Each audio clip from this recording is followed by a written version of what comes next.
Good morning, blessed day of worship. God is good and He is good all the time. Let's praise and thank Him today. Father in heaven, we praise and thank you today for your goodness and faithfulness. Thank you for all the blessings that you have given us. Thank you, Father, for this opportunity to communicate with you, to connect our spirit and soul with you. Lord, bless me today as I speak for you. Empower me and use me with the Holy Spirit. Bless all the viewers, Lord, today. Touch their hearts and minds. Speak to us today through your words. Oh God, we depend on you. We need your guidance, light, protection, and provision. We need your grace.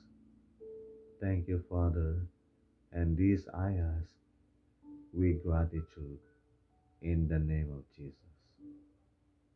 Amen. Praise the Lord. He is so good, and He is good all the time. Amen. Amen. Praise His holy name.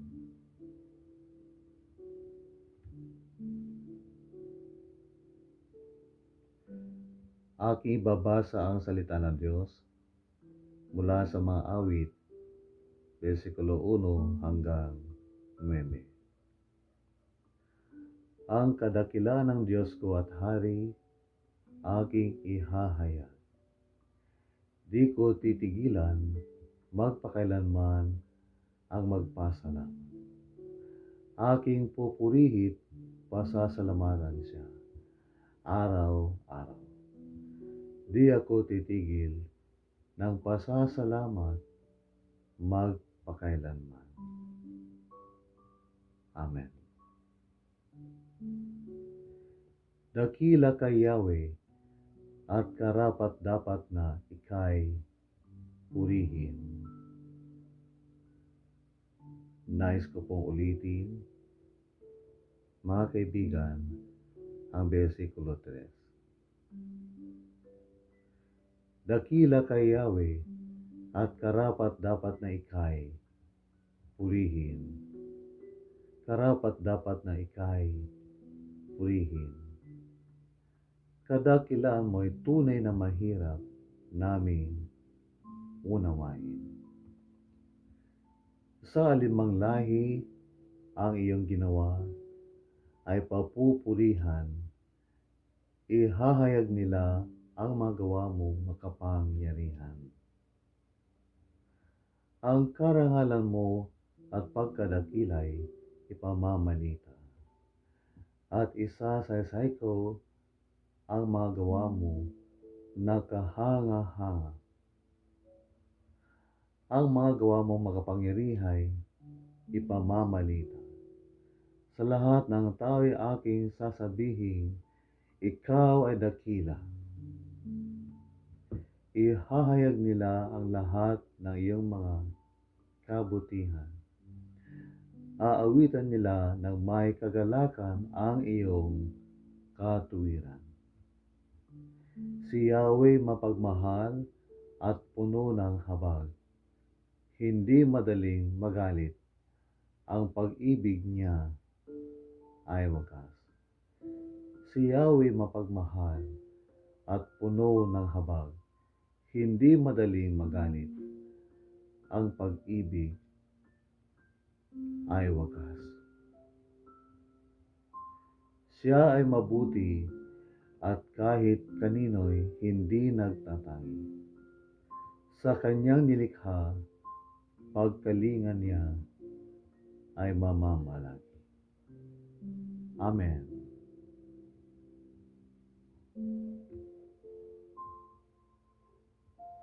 Versikulo 3 muli. Dakila kay Yahweh at karapat-dapat na ika'y purihin. Dakila ang Diyos, mga kaibigan. Si Yahweh na lumikha ng langit at lupa ay dakila. At dahil dito, siya ay karapat-dapat na purihin. God is worthy of praise. He is worthy of thanks. Amen. Praise the Lord. Ngayon mga kaibigan, nais kong basahin muli ang versikulo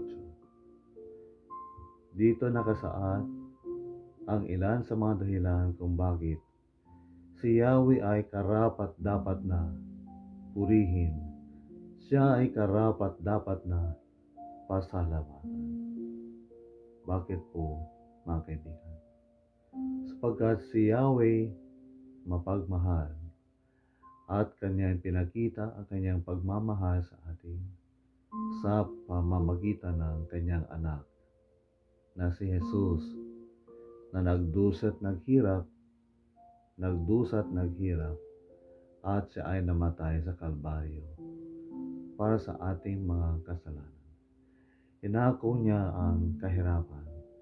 Inako niya ang kaparusahan para sa atin. Siya ay tunay na nagmahal sa atin. Dahil kanya, ibinigay ang kanyang buhay upang tayo maligtas. Siya ay puno ng habag. Si Yahweh mapagmahal at puno ng habag. Dahil dito mga kaibigan, siya ay karapat-dapat na purihin. Hindi madaling magalit si Yahweh. Mga kaibigan, kung minsan tayo po ay madaling magalit. Kung minsan may mga magulang na madaling magalit. Hindi po ko exempted. Naranasan ko yan, mga kaibigan. Noon, kapag nagkamali ang aking mga anak, ay madali ako magalit. At hindi ko naiwasang paluin sila. Ganon din po ang aking tatay noon. Kapag ako po ay nagkamali, kukuha po siya ng palo at papaluin ako. Pero mga kaibigan, ang ating Ama sa langit, si Yahweh, ay hindi madaling magalit. Kung tayo po ay nagkakasala sa Kanya, kung tayo po ay maraming pagkakamali sa Kanya, hindi agad tayo pinarurusahan. Siya naghihintay ng panahon na ating makilala, ma-realize ang ating mga pagkakamali at tayo'y lalapit sa Kanya upang magpakumbaba at humingi ng Kanyang tawad, ng Kanyang kapatawaran. Siya ay Diyos na hindi madaling magalit. Kung madaling magalit ang Diyos, kapag tayo po ay nagkasala sa Kanya, agad na lilindol, agad na babagyo ng malakas, agad na magkakaroon po ng malaking baha. Ngunit, siya ay Diyos na puno ng habag. Ang pag-ibig niya ay wakas. Siya ay mabuti at kahit kanino'y hindi nagtatangi. Our God, mga kaibigan, ay patas.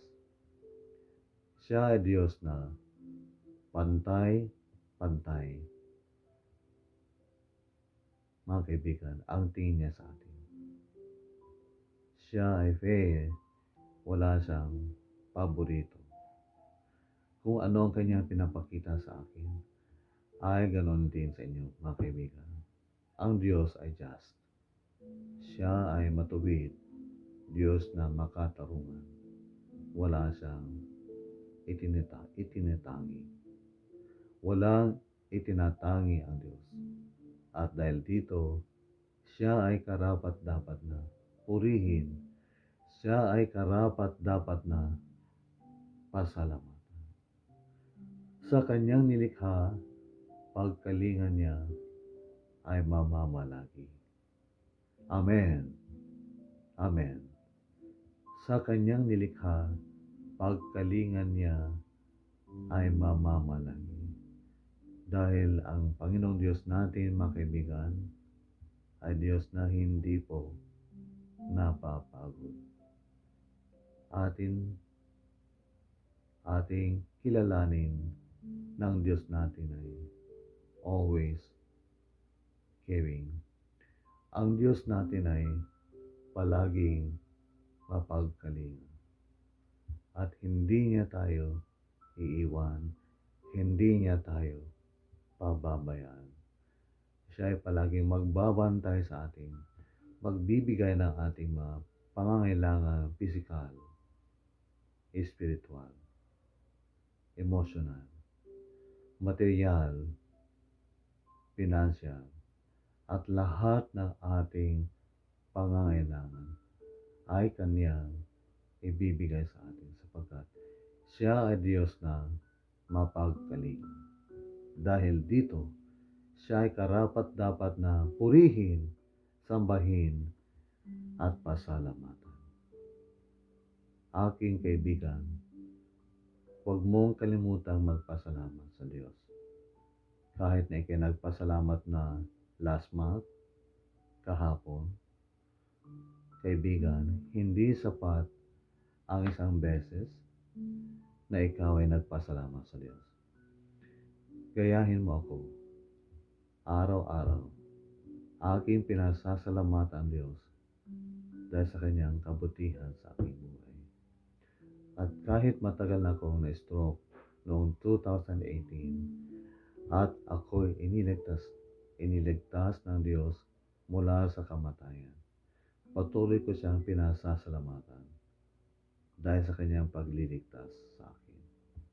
At kahit matagal ka na nakapasa sa board examination at kahit matagal ka nang na-promote sa iyong trabaho, ay magpatuloy ka sana, kaibigan, sa pagbibigay ng pasasalamat sa Diyos sapagkat siya ay karapat-dapat na purihin, sambahin, at pasalamatan. Amen. Kaibigan, ating pasalamatan ang Diyos. Ating purihin ang Diyos. Amen. Praise the Lord. Napakabuti ng Diyos sa ating buhay. Before bed tonight, try this 7-second brain trick to help Amen. Uminom ng tubig ng Stay glued. direkta. Bakit hindi? Huwag po kayong alis.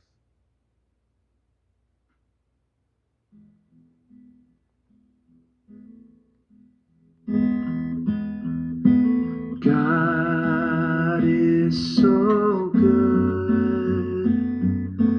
God is so good. God is so good. He's so good to me.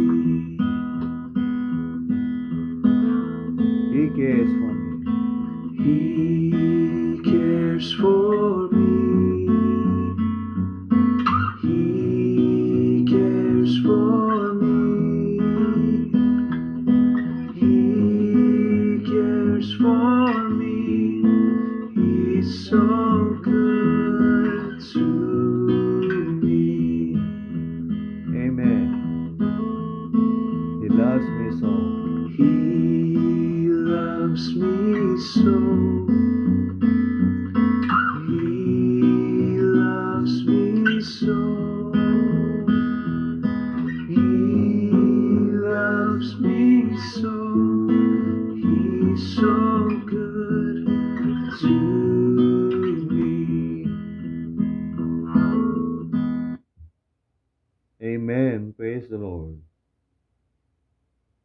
God is really good, and He is good all the time. Amen. Praise the Lord. Mga kaibigan, ating purihin ang Diyos sa lahat ng panahon. Amen.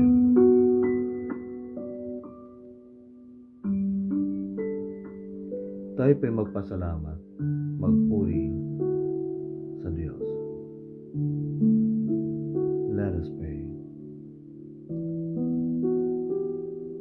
Makapangyarihang Diyos, Ikaw ay dakila, karapat dapat na sambahin,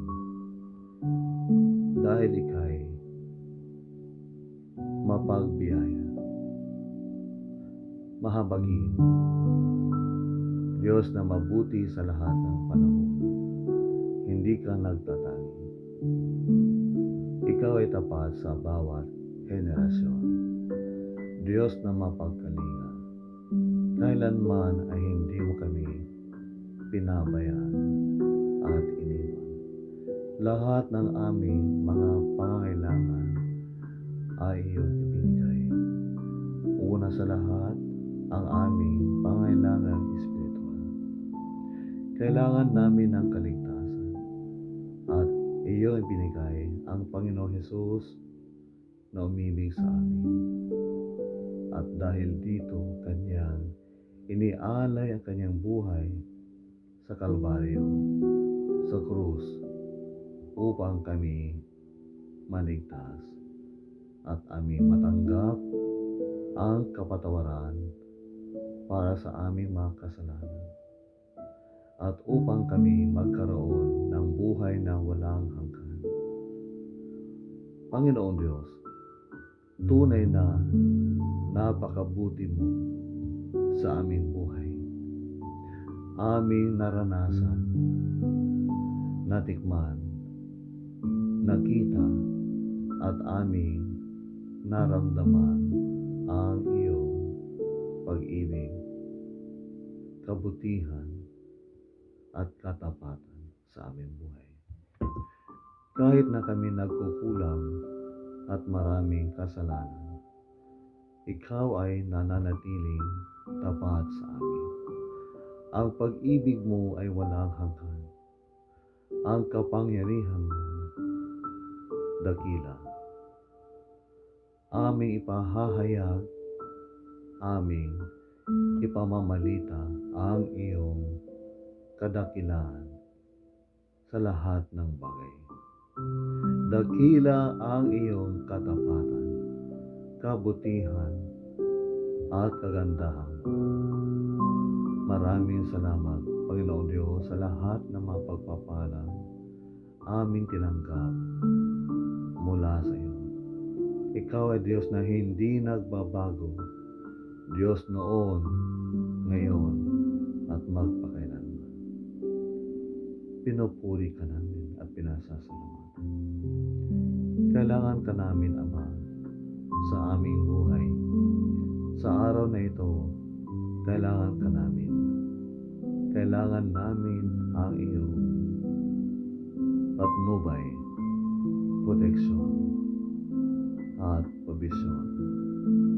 Panginoon Diyos, aking hinihiling sa inyo, inyo pong pagalingin ang mga may karamdaman na nasa ospital, nasa kanilang mga bahay, at saan man sila naroon.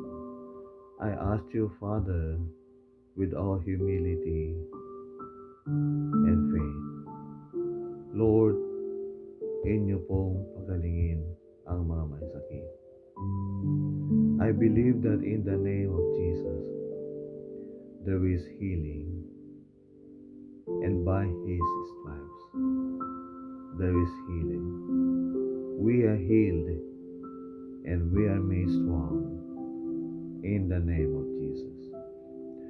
We have a living hope in Jesus, na kahit may mga sandaling mamamatay na sana kami dahil kami po, Panginoon Diyos, ay nawawalan na ng pag-asa.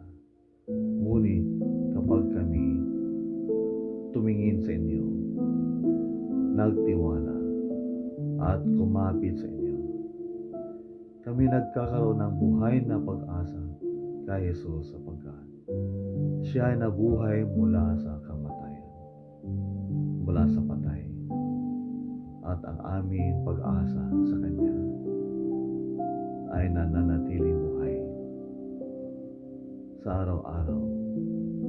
Ang aming buhay ay Kanyang pinagpapala. Ama, maraming salamat sa inyong kagandahang loob sa amin. Thank you, Father, for your grace that is always sufficient for us. Thank you, God. Bless every parent, mother, father.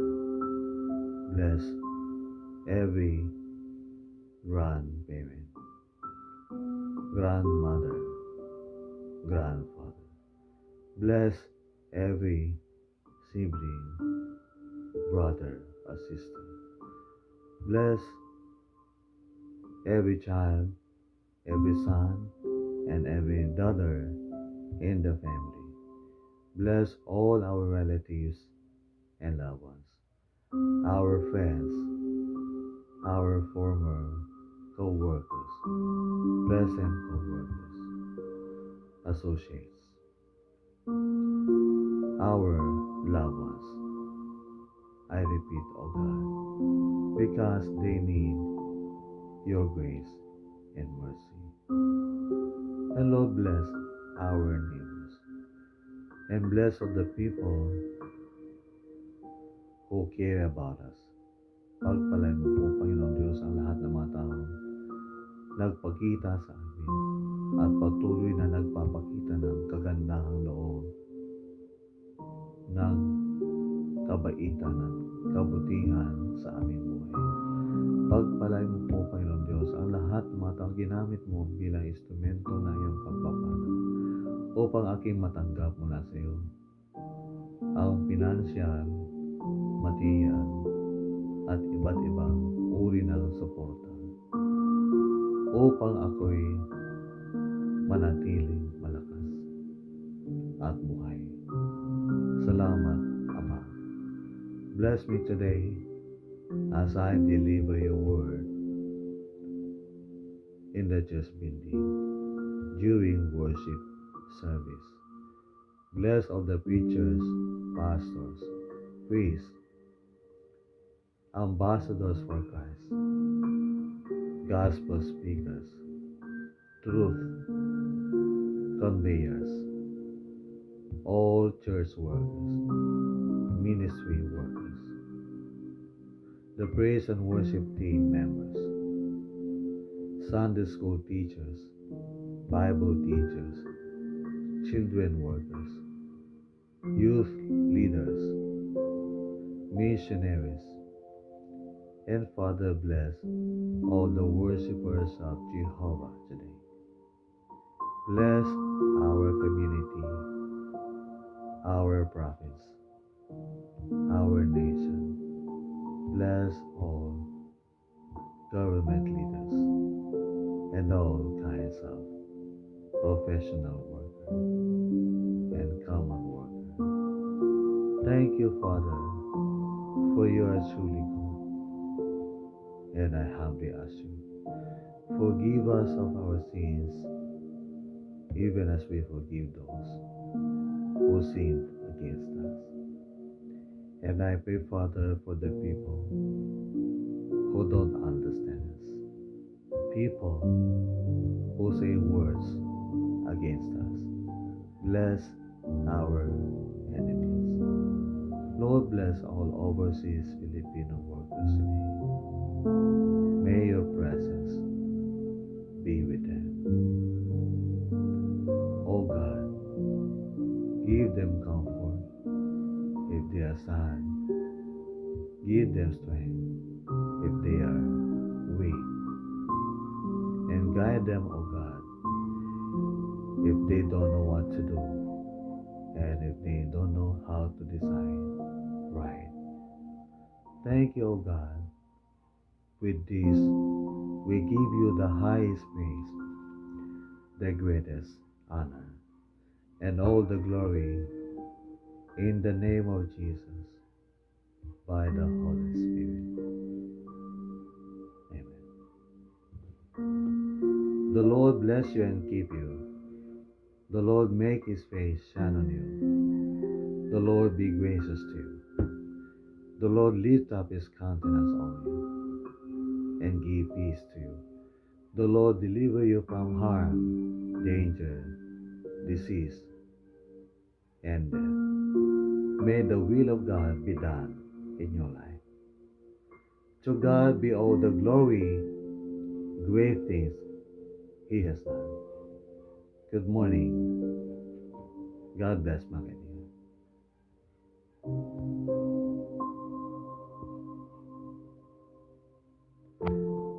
Thank you for your prayers for me.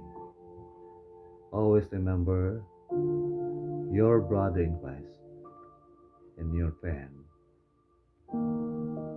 Be Kumilang.